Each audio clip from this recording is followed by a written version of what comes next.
Halo guys, ketemu lagi di channel Jihan Saskia. Dan ini nih lanjutan yang kalian tunggu-tunggu, part 2 dari Holy Ride to Pangandaran ya. Dan kemarin kan udah aku upload tuh yang keseruan, aku main touring bukan main sih, apa ya, touring main sama aja lah ya, seperti itu. Holy Ride to Pangandaran part satunya nih kemarin. Di balik keseruan ada banyak banget kesedihan. Nah, kesedihannya sekarang aku mau ceritain di sini. Pokoknya kalian harus siapin headset ya buat yang gak kedengeran. Siapin headset, diam di kamar sambil selimutan. Nah, dengerin. Ini banyak mistis-mistisnya juga. Ini bener-bener 100% no settingan. Ini bener-bener real banget, sampai sekarang aku gak akan pernah bisa lupain. Ini pengalaman buat aku dan buat teman-teman yang lainnya juga. Pokoknya dengerin terus, jangan sampai kalian skip, dengerin. Jadi cerita awalnya tuh kayak gini.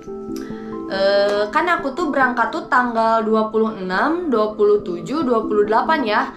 Hari Sabtu, Minggu, sama Senin. Nah, hari Jumatnya tuh aku tuh manggil montir kan ke rumah untuk benerin Vespa aku. Bukan benerin sih, lebih ke servis buat persiapan besok gitu kan. Jam 8 malaman tuh aku sama abang aku nyobain si Selo buat nyeting. Ya dicobain, motornya udah diservis kan. Dari maghrib tuh kita nyobain di jalan kan. Udah aman-aman aja nih. Terus si montirnya juga nyoba, udah ini katanya udah pokoknya mesin udah jos lah. Udah semua udah aman, tinggal berangkat. Insya Allah besok udah aman lah, nggak ada apa-apa lagi gitu kan. Udah tuh, nah tiba-tiba si Ayaris tuh datang ke rumah. Jadi Ayaris tuh temennya abang aku guys, temennya abang aku datang ke rumah. Dia tuh kan mau ikut ke Pangandaran juga. Nah jadi yang ada di rumah aku tuh, yang besok mau berangkat ke Pangandaran tuh ada aku, abang aku, si Abeg, sama si Ayaris. Nah berempat nih kita yang mau berangkat ke Pangandaran tuh dari rumah. Nah udah kan, kita udah ada berempat di rumah, pada nginep semua nih. Nah di situ kan udah pada tidur tuh. Nah motor udah beres, baju-baju semuanya udah beres, anak-anak udah kumpul di rumah berempat. Nah kita tidur lah ya, tidur. Nah udah tidur, subuh-subuh kita pada bangun lah, pada siapan, mandi, makan dulu, sarapan, dan ngecek barang-barang satu-satu gitu kan, takutnya ada yang ketinggalan. Nah udah berangkatlah kita ke titik kumpul, karena kita mau nungguin teman kita juga, ada A Alvin sama Sony. Nah A Alvin sama Sony tuh boncengan. Nah udah ketemu nih di titik kumpul. Udah tuh pada diam dulu. Yang lain belum sarapan, disuruh sarapan dulu. Nah habis gitu kan kita udah berdoa. Nah jadi kita berangkat tuh ada 4 motor. Ada 4 motor, yang 2 boncengan, yang 1 bawa sendiri-sendiri. Yang bawa sendiri-sendiri tuh aku sama Ayaris doang. Yang 2 pada boncengan kan. Nah kita langsung berangkat ya guys. Nah kita berangkat tuh pagi-pagi dan kita ngambil jalur selatan. Alasan aku ngambil jalur selatan tuh karena ya view-nya bagus kan. Kita berangkat pagi-pagi tuh, jadi matahari masih terbit kayak gitu. Nah aman-aman aja kan, kita ngelewatin Pangalengan, Cukul, yang kayak gitu. Nah pas masuk ke Cisewu, pas kita udah mulai masuk ke Cisewu, si A Alvin tiba-tiba motornya ke pinggir. Terus aku tanya dong, kenapa? Terus si A Alvin tiba-tiba bilang kayak gini, ini trombol belakangnya trouble katanya, ini agak nongol kayak gitu. Ya udahlah kita langsung minggir, terus nungguin si A Alvin tuh benerin trombol belakangnya gitu kan. Dan aku tuh tanya, emang sebelumnya nggak diservis atau gimana? Nggak ada persiapan? Katanya udah bener diservis, udah siap pokoknya motornya. Dan di situ sekitar sejaman lah kita nunggu motornya si Alvin buat bener lagi. Dan alhamdulillah di situ tuh bener lagi. Terus kita melanjutkan perjalanan lagi. Kita nggak pernah mikir misalkan ini ada apa ya, belum mikir sampai situ. Kita masih mikirnya ya udahlah normal aja gitu kan. Yang namanya motor ada trouble ya normal gitu kan, kita nggak akan mikir kemana-mana. Dan kita melanjutkan lagi perjalanan. Dan masih di jalan Cisewu itu tuh, yang pertama naik motor tuh kan Alvin, kedua aku, ketiga Ayaris, keempat abang aku. Nah pas lagi maju nih kita motor berdua, aku nengok kan, aku tiap motoran tuh pasti nengok ke belakang, lihat kaca spion, ini abang aku mana ya sama Ayaris.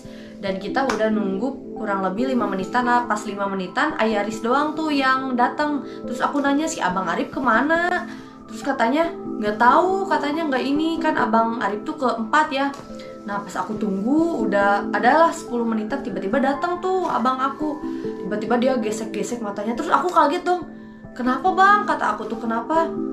Kata dia tuh kelilipan. Dan kelilipannya itu batu kerikil. Bayangin batu kerikil yang lumayan gede terus masuk ke matanya. Terus aku langsung marah kayak gini, kenapa nggak pakai kacamata, kan udah aku pinjemin nih kacamata hitam. Terus dia bilang ngantuk, katanya tiba-tiba ngantuk kalau misalkan pakai kacamata, makanya kacamatanya dibuka. Nah dari situ abang aku diobatin matanya gitu kan. Alhamdulillah tuh udah lepas tuh si batu kerikilnya, udah keluar dari matanya. Terus aku suruh abang aku pakai helm yang full face dan dia pakailah helm yang full face. Dan di situ aku masih belum mikir ini sebenarnya ada apa sih, kita mau ke Pangandaran tuh ada kejadian apa enggak. Di situ masih normal-normal aja, aku masih bisa ketawa. Sebelum aku sedih itu aku ketawa dulu lihat abang aku matanya kelilipan batu kerikil. Nah habis dari situ kita mulai melanjutkan lagi perjalanan. Nah karena bensin kita bensin belum habis, tiba-tiba si Selo mati dan aku ngerasa lah ini motor kayaknya ceket nih. Pas dilihat ternyata oh iya. Terus aku manggil abang aku, bang ini ceket, terus ditambahin lagi lah oli samping. Dan udah nih si Selo nyala lagi, udah siap ngegas lagi. Dan kita ngegas, kita langsung melanjutkan perjalanan lagi. Nah niat kita tuh mau nyari pom bensin yang di Santolo buat kita istirahat sambil isi bensin juga. Tiba-tiba di tengah perjalanan si Selo tiba-tiba mati lagi. Terus aku teh aneh ya, kok ini mah belum pernah gitu aku ngerasain. Aku kalau misalkan si Selo mati karena ceket atau karena habis bensin, aku tahu ya, oh ini matinya karena ini. Terus aku penasaran kenapa ini matinya kayak gini, kayak berat kayak gitulah. Pas dicek bensinnya masih ada ya sedikit lagi, lumayan lah masih ada. Nah pas aku coba gas kayak suaranya tuh kayak gimana ya, kayak berbet kayak gitu loh. Kenapa sih? Seumur hidup nih ya, bukan seumur hidup sih, seumur si Selo jadi milik aku, baru pertama kali aku lihat si Selo kayak ya gitu mogok. Kenapa sih gitu ini motor? Biasanya tuh si Selo cuman habis bensin, ceket normal lah ya, ceket normal, habis bensin apalagi. Cuman itu doang, belum pernah tuh yang namanya mogok sampai parah atau mesinnya gimana-gimana, terus pelatihnya gimana-gimana, belum pernah. Nah pas abang aku cek, motor nyala. Jadi mogok, terus pas dinyala itu nyala lagi. Tapi pas digas-gas tuh kayak bek kayak gitulah, kayak yang gimana ya, kayak kalian tahu gak sih kalau misalkan knalpot copot terus knalpot tuh ditutupin, nah suaranya tuh kayak gitu di mesinnya tuh. Terus aku kaget kan, ini kenapa sih, ada yang ngeganjel atau apa gitu kan. Pas abang aku cek, udahlah katanya jangan dinyalain dulu, nanti kita nyari bengkel ke depan. Nah jadi si Selo tuh aku matiin, terus aku di step sama abang aku sambil nyari bengkel. Dan ternyata pas abang aku mau cek, kita mau lihatnya di kompresi. Kompresi bocornya. Dan si kompresi itu takutnya bocor gitu kan, soalnya suaranya dari situ gitu. Dan kita mau nyari kunci berapa sih? Kunci 11 ya kalau nggak salah, kunci 11. Nah kita tuh nyari-nyari ke bengkel kemanapun. Tiap bengkel, meskipun ada bengkel yang gede, pas kita tanyain, ada kunci 11? Nggak ada, katanya nggak punya. Dan kita teruslah kita step sampai ke pom bensin. Nah kita alhamdulillah nemu pom bensin. Di situ kita mau benerin sambil niat kita mau sholat kan, udah memasuki waktu zuhur. Kita sholat, makan, abis itu abang aku ngoprek si Selo. Nah dibukalah mesinnya, udah dapet pinjaman, ada kunci 11. Ternyata benar guys, feeling kita kompresi si Selo itu bocor. Dan pas abang aku mau ngencengin si bautnya, ternyata selek. Dan di situ kita kayak bener-bener aduh gimana nih, waktu kan udah mulai memasuki jam 1 ya, kayak di situ bingung. Terus kita nelpon montir. Terus kita minta saran nih, ini harus gimana gitu. Sedangkan kita kan nggak ada baut lagi. Nah terus kata si montir tuh coba katanya pakai kaleng lah, kayak kaleng bekas susu kayak gitu. Nah kita otomatis langsung beli kita ke Indomaret. Terus abang aku nyoba, pas dicoba dipasangin lagi masih selek. Jadi suaranya tuh masih kayak aneh gitulah, nggak normal. Nah suaranya tuh kayak ngeden kayak gitu. Terus si jam itu udah mulai memasuki jam 3 nih, udah mulai memasuki waktu asar. Bayangin kita dari zuhur sampai asar masih diem di pom bensin. Terus pas lihat si Selo keadaannya masih belum benar gitu. Terus si Alpin tuh bilang kayak gini, ini gimana, mana cuaca udah mendung kan. Terus di situ tuh hujan, cuaca udah mendung, udah hujan. Terus kita jam 3 tuh posisi masih di setengahnya jalan ya, ke Pangandaran tuh masih setengah jalan. Terus gimana ini mau balik kanan aja. Nah jadi balik kanan tuh kita mau pulang aja gitu, nggak melanjutkan perjalanan. Terus aku kayak ngerasa, ya Allah ini kenapa ya. Kita sholat asar lah dulu, kita sholat asar ngedoa sama Allah semoga motor nyala lagi cepet, karena ini kan kita ngejarnya waktu ya. Kita nggak mau sebenarnya ke Pangandaran tuh malam, soalnya kita mikir kalau misalkan kita ke Pangandaran malam terus si jalanan-jalanan yang rawan-rawan itu gimana gitu kan. Kita takut kalau misalkan malam-malam, mana yang aku si Selo lampunya jelek lah jadi nggak terang, mana terus yang Ayaris juga lampunya tuh jelek, dia nggak jelek, dia mati lampunya tuh. Jadi yang nyala tuh cuman lampu Alvin doang sama abang aku, dua motor yang nyala tuh tadi. Situ kita bingung kayak aduh gimana ya ini si Selo masih belum nyala tuh, setengah 4 tuh si Selo masih belum nyala. Dan abang aku terus lah bener-benerin si Selo, dan alhamdulillah akhirnya nyala tuh si Selo, udah ketutup bener ya, udah nggak selek lagi tuh si bautnya. Dan kita di situ alhamdulillah. Terus yang lain pada makan lagi karena lapar ya, udah dari zuhur kita makan lagi, nyari makan lagi. Nah abis makan kita maksain, meskipun hujan gerimis kita maksain karena kita ngejar waktu. Terus kata si montirnya tuh bilang kayak gini, kalian cepetan lewat lewat jalan apa gitu, soalnya di situ tuh rawan banget di situ, takutnya ada begal atau ada apa gitu kan ya. Nah kita langsung lah pakai jas, terus siap-siap gulung-gulung lagi barang bawaan kita kan ke si Selo, terus ke motor-motor yang lainnya.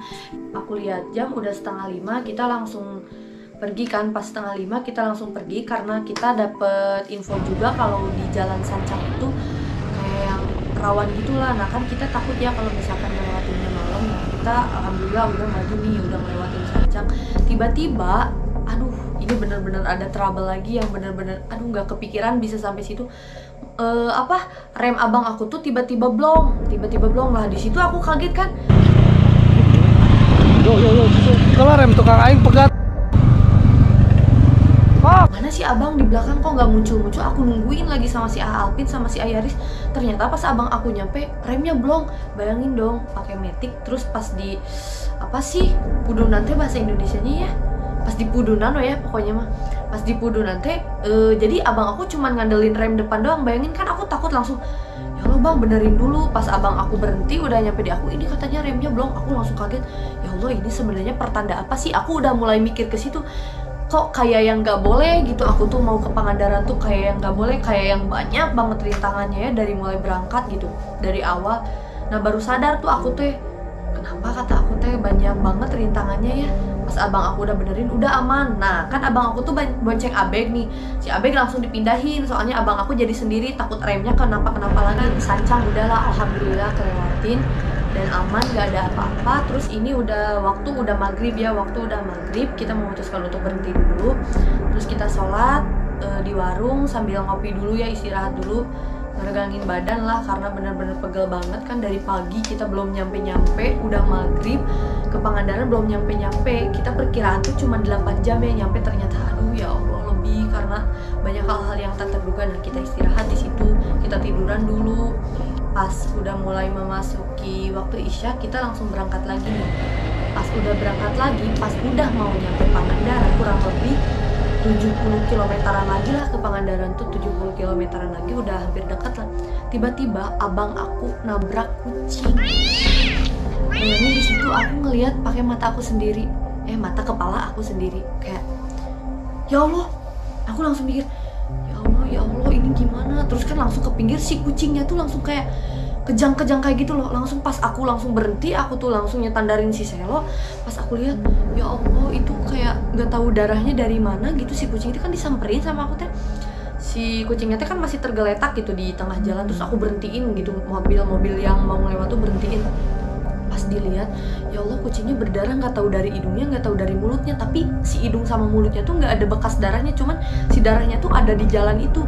Langsung kan kayak kejang-kejang kayak gitulah si kucingnya tuh. Langsung aku takut gitu kan, takut gimana gitu, takut kucing yang ngegigit. Langsung aku panggil si Sony, Son aku minta tolong, kata aku tuh, tolong kepinggirin dulu ini kucingnya, sama si Sony lah dikepinggirin dulu. Langsung aku doain, usap-usap kayak gitulah si kucingnya. Ya Allah kayak ya Allah ini gimana gitu kan, aku belum nyampe ke Pangandaran tapi udah ada yang kayak gini. Kalian pasti tahu kan bukan mitos sih ya, kayak lebih ke mitos kayak gitu. Kalau misalkan nabrak kucing tuh kan kayak amit-amit nauzubillah min zalik ya, kayak bakalan ada sial, celaka atau apa gitu. Langsung aku mikir ke, ya Allah ini abang aku loh yang nabraknya, aku takut abang aku kenapa gitu, aku takut, bener-bener takut di situ tuh. Langsung otak aku traveling kayak, ya Allah kalau abang aku celaka gimana, ya Allah kalau nanti di Pangandaran tsunami gimana. Udah bener-bener traveling banget karena capek juga, nggak bisa mikir positifnya ya. Langsung ya Allah amit-amit nauzubillah min zalik, aku di situ langsung berdoa sampai nangis nih aku ke si kucingnya. Aku bilang kayak gini, kucing maafin, ini demi Allah bener-bener gak sengaja, kalau misalkan ada apa-apa yuk kamu sehat lagi, kataku tuh jangan sampai meninggal. Aku bener-bener sampai nangis tuh di situ sambil musap-musap si kucingnya. Terus datanglah bapak-bapak kayak warga di situ, terus diusap-usap lagi, oh ini katanya kucing Bu siapa gitulah, misalkan kita panggil Ibu Irma, oh ini kucing Bu Irma. Terus bapak-bapak itu usap-usap lagi, dan si kucingnya tuh alhamdulillah dibawa sama si bapak-bapaknya, dan tiba-tiba si kucingnya itu langsung lari. Dan aku langsung mikir, ya Allah alhamdulillah kucingnya nggak sampai meninggal gitu, alhamdulillah masih bisa lari. Kucingnya kayak kaget kayak gitulah. Oh ya Allah maafin, kita tanggung jawab, nggak sampai ngebiarin kucingnya itu di jalan gitu kan, apalagi sampai kelindes lagi, enggak. Perjalanan kita lanjut lah. Ya Allah alhamdulillah banget, Pangandaran bentar lagi nyampe. Nah udah kelihatan nih si patung ikannya tuh, kayak ya Allah alhamdulillah banget. Akhirnya setelah 12 jam lebih kita bener-bener nyampe ke Pangandaran, tempat tujuan kita. Kayak ya Allah alhamdulillah bener-bener banget bersyukurnya tuh sampai nggak ketolong lah. Kayak ya Allah bener-bener bersyukur banget kita selamat, abang aku selamat. Nah aku yang jadi pikiran tuh abang aku, soalnya kan abang aku udah nabrak kucing tuh. Kayak ya Allah alhamdulillah banget. Dan di situ tuh aku langsung nemuin temen aku si Syarif, yang dia tuh bayangin dia nunggu dari jam 10 pagi baru ketemu aku malam. Posisinya di situ kurang lebih jam setengah 9-an lah, baru ketemu malam. Kayak ya Allah Syarif maaf banget. Syarif kan dari Limbangannya dia dekat, dia tuh berangkatnya tuh pagi, ternyata dia udah sampai dari jam 10 pagi tuh. Pas kita di Cisewu tuh tadi, pas yang trouble motor Alvin, dia tuh udah nyampe Pangandaran ternyata. Kita udahlah langsung kita nyari penginapan, dan alhamdulillah kita dapat penginapan. Dan dari situ kan kita capek lah, diam dulu sambil kita nyari makan. Nah kita nyari makan sambil cerita lah ya, cerita apa trouble yang tadi. Nah udah gitu kan kita mulai capek nih, mulai ngantuk, kita balik lagi ke penginapan dan kita tidur. Terus kita nyiapin juga buat besok nih, kayak ngecharger kamera kayak gitulah, menuhin baterainya. Dan udahlah kita langsung tidur di situ posisinya. Dan kita memasuki hari kedua di Pangandaran. Dan kita tuh udahlah bangun gitu, pas bangun kita ngumpul depan penginapan pada ngopi-ngopi gitu lah. Langsung kita ganti baju buat berenang ke pantai. Kita semua berenang nih ke pantai. Ada berapa orang ya? Ada 7 orang nih, 7 orang. Kita langsung nih pergi ke pantai. Dan di penginapan tuh gak ada siapa-siapa ya. Terus abang aku tuh kayak, hati-hati tuh kamera, karena kita nggak bawa apa-apa kan ke pantai itu, cuman bawa HP doang gitu, kamera yang kayak gitu perlengkapan ditinggal di penginapan. Udah aman, kata kita semua tuh, udah aman, udah dicek juga. Nah pas nyampe pantai kita langsung lah normal aja gitu berenang. Alhamdulillah nggak ada apa-apa, normal lah gimana. Dan si alhamdulillahnya tuh si cuaca tuh kayak bener-bener cerah banget gitu kan, kayak nggak bakalan ada hujan atau apa gitu, bener-bener cerah banget, enak banget cuacanya tuh. Dan di situ udah beres lah, kita sekitar jam 10-an tuh berenang ke pantai itu. Dan jam 12 kita beres. Nah kita langsung balik nih ke penginapan. Pas aku beres mandi, langsung si abang ngabarin nih, si Alvin mau pulang. Terus kata aku tuh, ih kenapa pulang? Kalau misalkan pulang kan otomatis pulang sendiri kan, yang lain pada masih di sini. Katanya ada orang tuanya itu, si bapaknya tuh nyuruh pulang, kayaknya ada ya masalah lah yang nggak bisa Alvin ceritain ke kita. Dan di situ tuh Alvin pamitan nih, dia berarti Alvin pulang sekitar zuhur ya. Sehabis kita beres berenang di pantai nih, Alvin langsung pulang sendiri. Ya udah hati-hati kata aku tuh. Udahlah Alvin pulang. Berarti yang tersisa di penginapan tuh cuman ada 6 orang ya, ada 6 orang. Otomatis 6 orang tuh berarti ada 4 motor lagi, sisa 4 motor lagi. Nah abis itu kita langsung prepare nih, kayak dandan yang kayak gitulah, pakai baju yang bagus buat foto-foto nih. Aku foto kerjaan kan, alhamdulillahnya tuh foto kerjaan aku tuh beres semua karena cuacanya yang bener-bener bagus banget. Kayak ya Allah alhamdulillah, kemarin malam gitu kan kemarin sorenya pas hari pertama pas di perjalanan kan kalian tahu sendiri kehujanan gitu kan, cuaca mendung jelek, dan aku mikir kayak ya Allah gimana gitu kalau misalkan foto produk nggak beres, terus aku gimana nanti ke ya laporan ke itunya, ke yang kerja sama aku gitu kan. Dan alhamdulillah di situ tuh beres lah sampai asar nih, kita foto-foto tuh sampai asar kayak langsung ya Allah alhamdulillah bersyukur banget kerjaan semua beres, cuaca bener-bener mendukung banget. Nah dari asar sampai maghrib kita diem lah di penginapan, diem istirahat, capek lah, ngobrol-ngobrol, nyanyi-nyanyi kayak gitu. Udah mulai memasuki waktu isya, kita langsung sholat berjamaah nih, kita berenam tuh sholat berjamaah ke masjid. Nah abis sholat berjamaah tuh kan kita lapar nih, aduh ya Allah lapar banget kata aku tuh. Itu berarti posisinya hari kedua tuh hari Minggu ya. Ayo kata aku tuh cari makan. Nah kita berenam tuh cari makan ke jalan, pada jalan kaki nih, gak bawa motor karena pengen jalan-jalan juga kan. Itu bener-bener di Pangandaran tuh kayak gak ada orang, bukan gak ada orang satupun, ada orang tapi kayak penjual doang gitu, yang jualan doang, terus kayak yang tukang nyewa-nyewain kayak mobil-mobilan kayak gitulah. Kayak si pengunjungnya tuh kayak nggak ada sama sekali gitu, kayak ini pada kemana gitu, kok bener-bener sepi gini. Mana aku yang takut pantai kan, takut tsunami gitu kan, ini gimana sih kalau misalkan ada apa-apa kok sepi banget gitu. Kalau misalkan rame kan aku nggak terlalu takut gitu kan.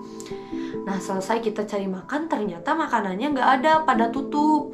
Udah pada tutup. Terus ada nih kita mau makan nasi padang, ternyata si nasinya itu habis, dan kita cari lagi, balik lagi ke sana, ternyata yang jualan nasi padang satu lagi tutup. Nah kita balik lagi lah ke penginapan. Itu bener-bener kita jalan udah berapa ya, setengah jaman adalah, setengah jaman lebih kita jalan nyari-nyari makan.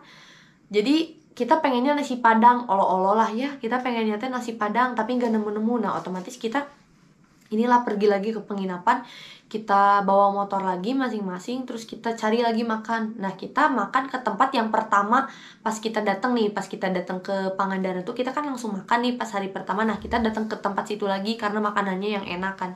Dan selesai makan, tiba-tiba ada kayak kilatan-kilatan yang kalian tahu gak sih kalau misalkan lampu dinyalain, matiin.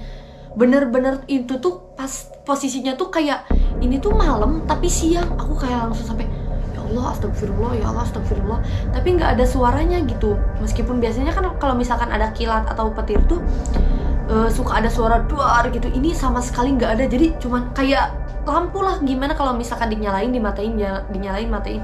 Aku kayak langsung ya Allah amit-amit, dalam hati aku nih ya, aku ngomong kayak gini, ya Allah amit-amit, ini ada apa sih, kataku tuh ini mau tsunami atau gimana. Kalau misalkan tsunami aku harus lari kemana. Aku udah langsung sampai mikir ya Allah ini gimana, ya Allah ini gimana.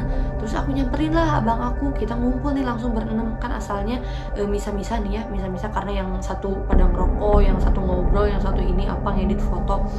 Nah kita langsung nyatu nih berenam, langsung ngobrol. Si Syarif ternyata takut, dia langsung kayak ngajak pulang gitu ke abang aku, kayak udah ini mah udah nggak akan bener, mending kita pulang aja. Soalnya kalian bayangin ini bener-bener bukan kilat yang biasa, ini bukan sekali dua kali kilatnya, ini yang kayak bener-bener kita tuh malam tapi siang.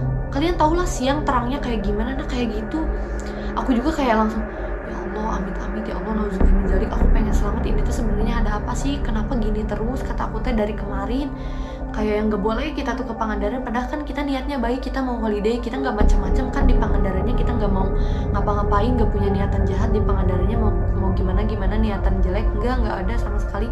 Kita emang real bener-bener pengen holiday gitu, pengen nikmatin alam gitu kan. Dan posisinya kita berenam tuh bener-bener panik gitu kan. Udah di situ tuh udah mulai gerimis. Nah pas udah mulai gerimis, terus kilat, bener-bener kilat tuh nggak berhenti ya dari kita posisi di tempat makan tuh. Si Syarif langsung maksa-maksa pengen pulang, tapi kata abang aku tuh udah ngedoa aja.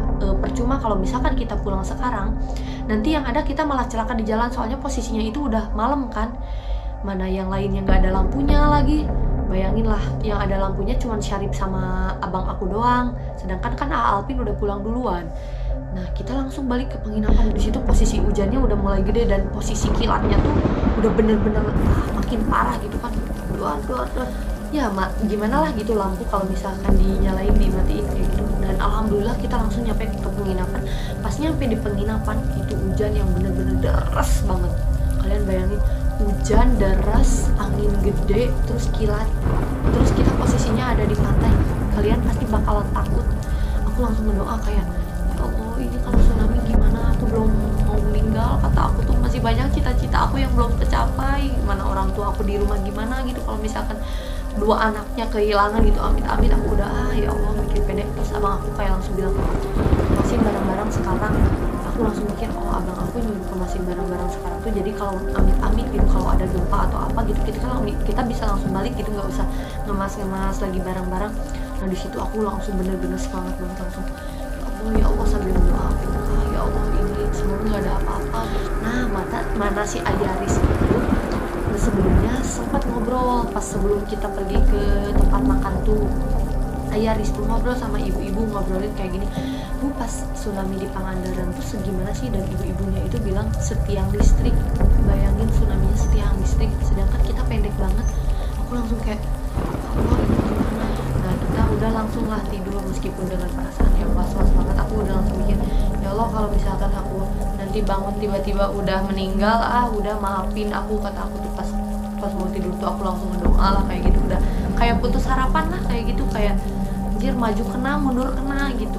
Nah di situ kita tidur dan kita memutuskan untuk untuk pulang besok pagi ya, nggak mau di sore-sore, nggak mau di malam-malam, pokoknya kita pulang besok pagi. Soalnya kita udah nggak enak hati banget gitu, takut ada apa-apa di jalan, bukan di jalan, di tempat itu yang kita nggak inginkan gitu kan. Nah bangunlah kita, udah nih hari ketiga nih kita bangun pagi-pagi dan cuacanya itu hujan. Nah langsunglah kita siap-siap bawa barang bawaan kita, naikin ke motor. Meskipun hujan kita tetap maksain. Sebenarnya di situ tuh posisinya aku pengen banget masih explore ya. Lihat aja lah kalian di video sebelumnya, aku kan cuma explore dikit. Nah karena itu tadinya aku pengen explore banyak banget, aku kayak pengen snorkeling dan lain-lain, enggak sama sekali, karena udah nggak ada pikiran sampai situ. Kayak ya Allah aku udah pengen cepet pulang, kata aku tuh takut ada apa-apa. Soalnya ini posisinya kita lagi ada di pantai, aku udah kayak pikiran ya Allah takut tsunami. Pokoknya aku pengen jauh dulu nih dari Pangandaran tuh, pengen jauh dulu dari pantainya nih, baru nih aku bisa lumayan tenang. Nah di situ kita melanjutkan perjalanan, kita berdoa, kita pakai jas masing-masing, kita melanjutkan perjalanan, udah deh pulang. Nah kita tuh pulangnya ambil jalur yang kota ya, yang ke kota. Nah selesai di perjalanan kita isi bensin dulu nih, ada SPBU, kita isi bensin dulu, di full tankin dulu. Kita melanjutkan perjalanan. Setelah beberapa jam perjalanan kita sampailah, udah mulai memasuki Ciamis. Terus aku nanya, bang di sini gimana? Kata aku tuh udah jauh nggak dari pantai? Udah, kata abang aku tuh udah jauh. Ya udah, kata aku tuh nyari warung yang deket-deket sini, aku pengen istirahat dulu, aku pengen ngopi dulu. Soalnya ini perut juga udah mulai lapar dan aku pengen pipis lah di situ posisinya. Dan udahlah kita nemu warung di situ tuh. Kita udah diam duduk di situ, pada rebahan, pada tiduran, terus pada pesen kopi lah, yang lain pada ke toilet. Nah di situ tuh sesi curhat-curhatan dan kita curhat tentang apa yang terjadi semalam. Nah di situ sesi curhat, abang aku nyerita, si Ayaris nyerita, Syarif nyerita, katanya kayak gini nih, kata si Syarif, ya semalam tuh udah bener-bener takut banget, dia tuh pengen bener-bener pulang. Terus aku curhat juga kayak gini, ya aku bilang yang tadi kan aku bener-bener takut, soalnya aku kan takut pantai nih, masa iya sih trauma aku harus balik lagi gitu meskipun aku belum pernah ngerasain tsunami. Terus aku bilang ke anak-anak, gimana kalau misalkan aku kan udah mulai berani nih ke pantai, masa sih aku harus jadi takut lagi, masa sih aku jadi harus bener-bener trauma buat ke pantai ngerasain tsunami. Nah aku makanya alhamdulillah banget kita udah nyampe Ciamis, kayak rebahan lumayan lama lah di situ, lumayan sejam lah kita rebahan di situ, cerita-cerita kayak ya kemarin kan ada badai itu, semalam ada badai, terus hati udah bener-bener gak tenang, udah bener-bener pengennya sih cepet-cepet pulang. Kalau misalkan di situ posisinya siang kita pasti pulang, cuman kan di situ posisinya malam. Nggak selesai kita istirahat di situ sejam, kita melanjutkan perjalanan nih. Dan ternyata aku kira itu penderitaan aku tuh bener-bener beres setelah kita meninggalkan Pangandaran. Ternyata aku mendapatkan penderitaan lagi. Nah kita melanjutkan perjalanan nih dari Ciamis, Dan kan posisinya tuh si Syarif tuh orang Limbangan ya, dan kita udah sampai nih, alhamdulillah udah sampai Limbangan. Sambil sekalian mau pamit nih si Syarif, kita berhenti di masjid. Nah kita motor parkirin di masjid ya, ada masjid kan di situ. Sambil kita mau sholat asar juga, di situ tuh udah pada berhenti.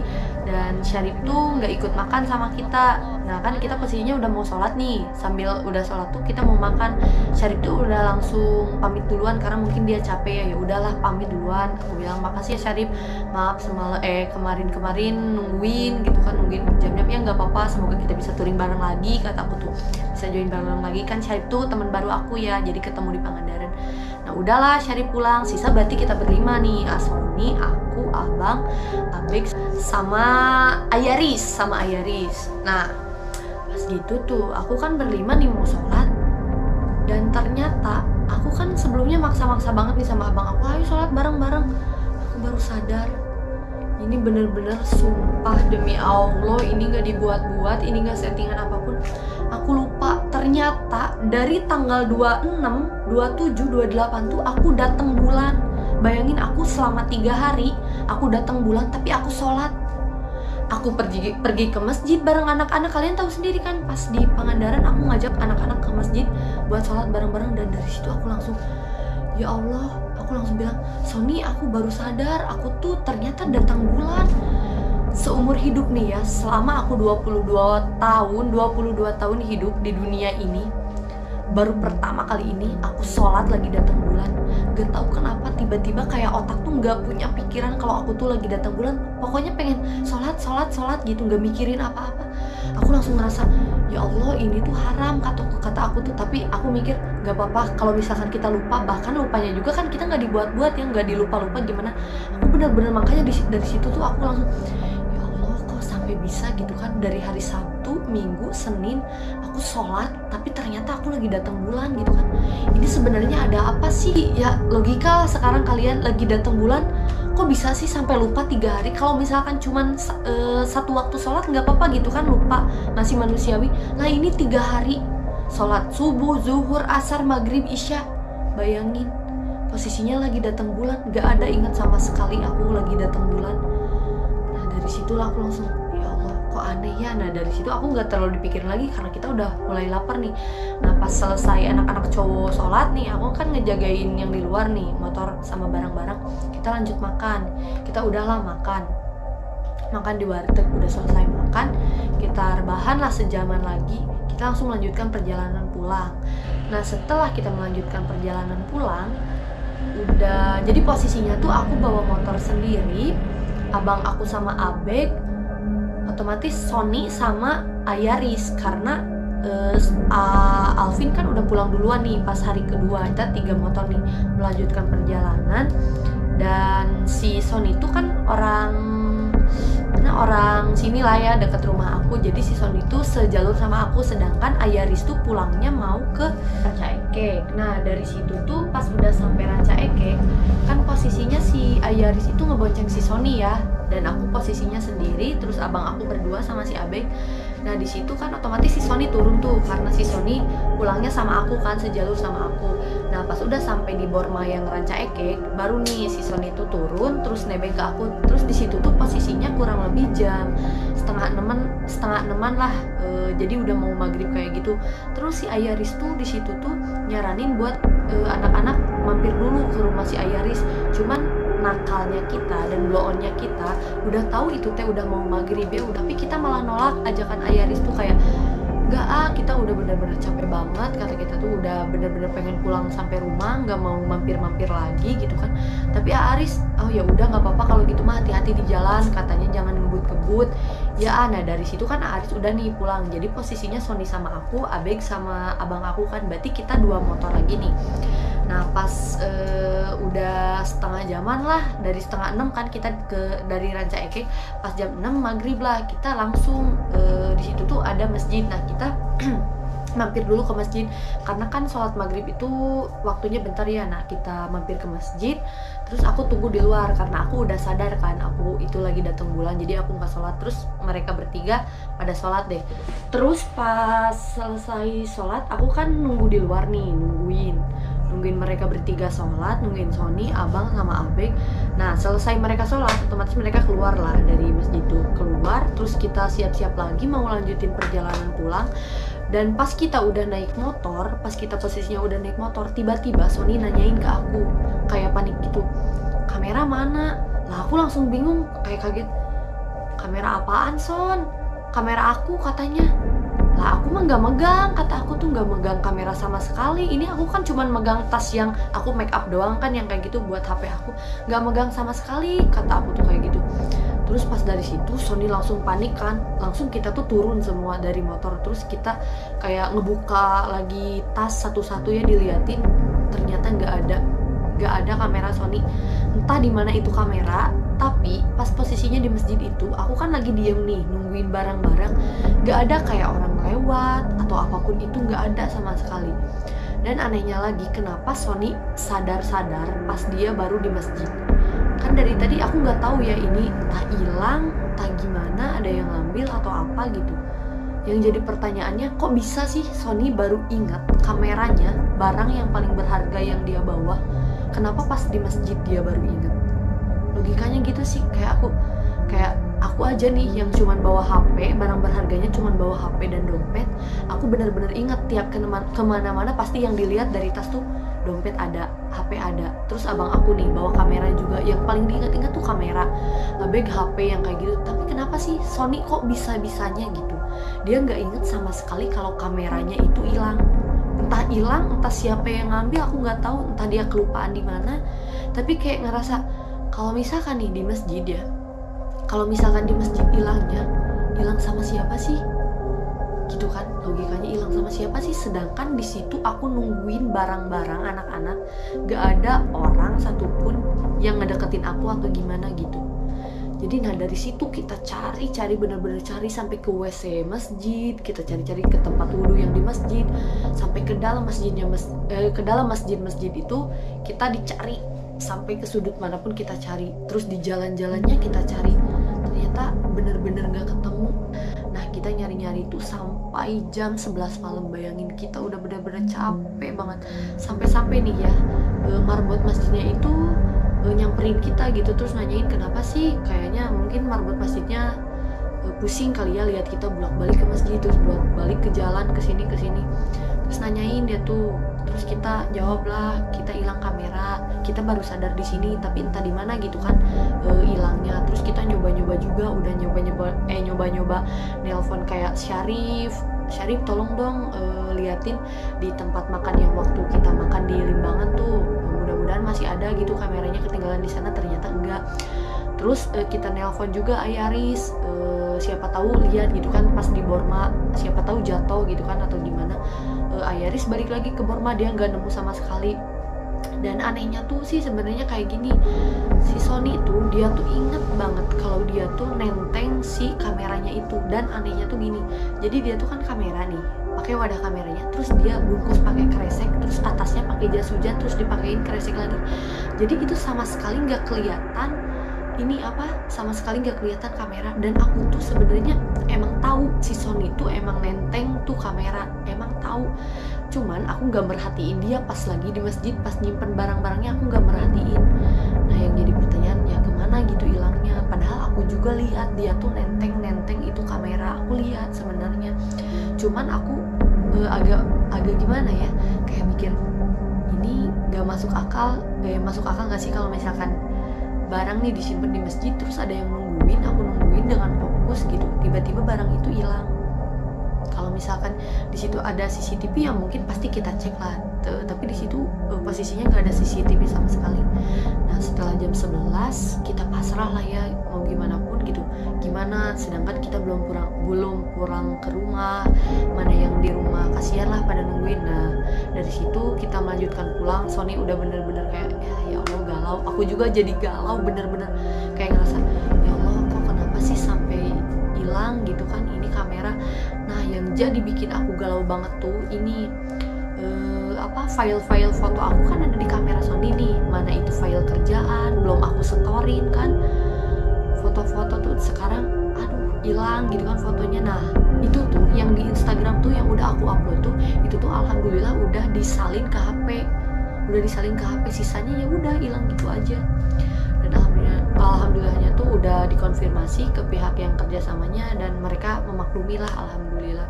Nah setelah jam 11 kita langsung pulang lah, nyampe lah rumah aku nggak biarin si Sony buat pulang. Aku bilang, Son udah nginep aja di rumah aku. Jadi kita masih berempat nih, abang aku, Abeg masih nginep di rumah, Sony masih nginep di rumah, sama aku nih berempat.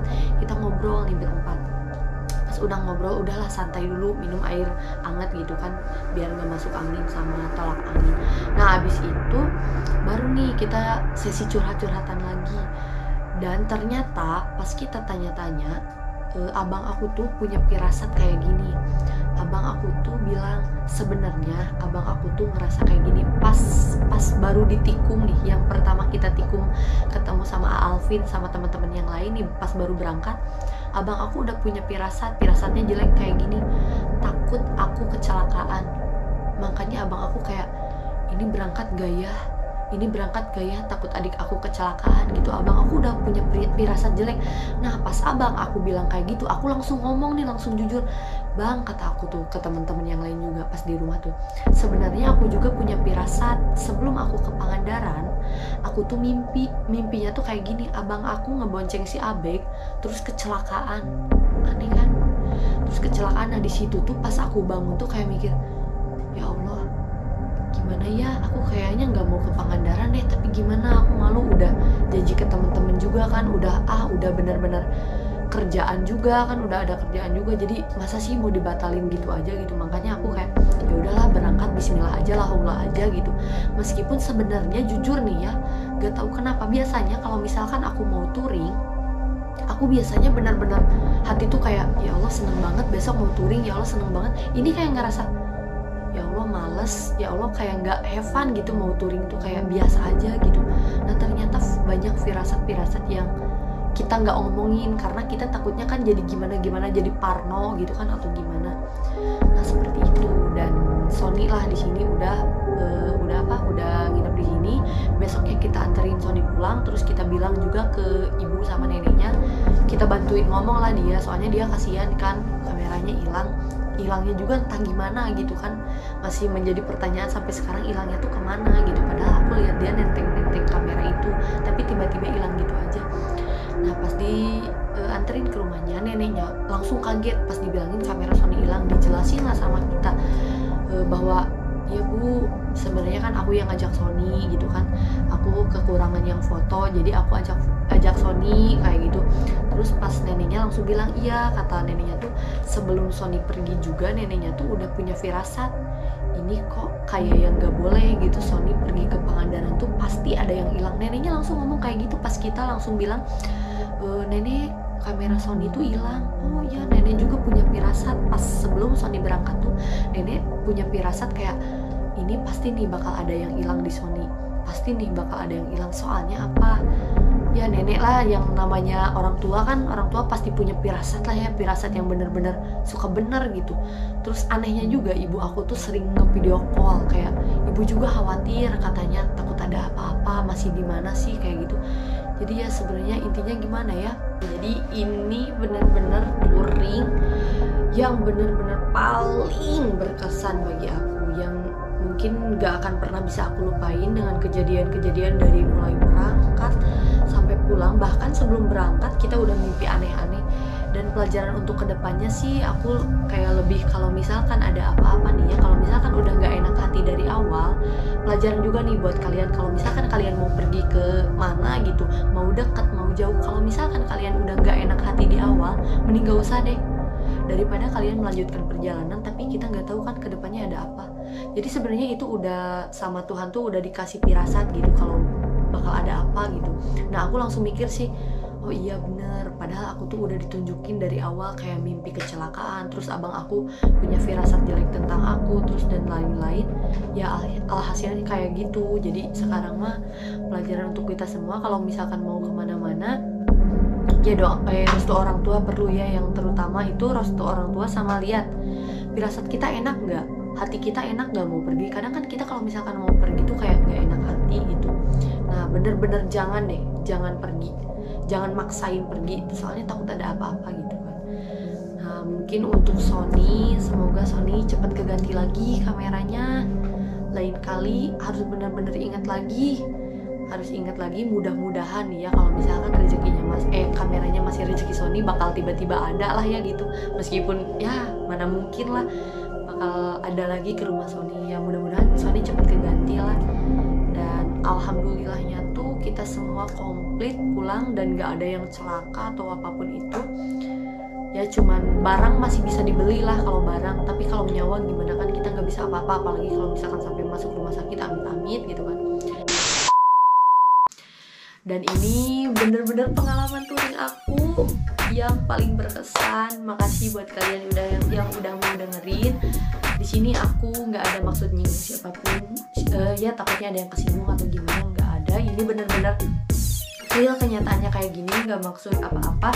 Nah cuman mau nyerita aja ke kalian, dan ini gitu intinya dari semua perjalanan keseruan yang aku upload kemarin tuh di video yang keseruan di Pangandaran, Holy Ride itu Pangandaran. Ini nih beritanya tuh kayak ini gitu. Ya udahlah, paling segitu aja. Pokoknya nggak akan buat aku kapok touring, pokoknya nggak akan. Pokoknya pengen touring yang lebih jauh lagi. Next harus Jogja, Bali, Bromo. Jangan sampai, intinya gini ya, yang namanya touring mah kalau misalkan nggak ada cerita apa gitu yang tidak masuk logika, nggak akan seru. Pasti setiap orang yang touring pasti punya ceritanya masing-masing, dan ini cerita aku yang paling mengesankan. Mungkin cukup sekian dari aku. Maaf kalau misalkan ada salah-salah kata. Pokoknya sehat-sehat selalu buat semuanya. Dadah, assalamualaikum.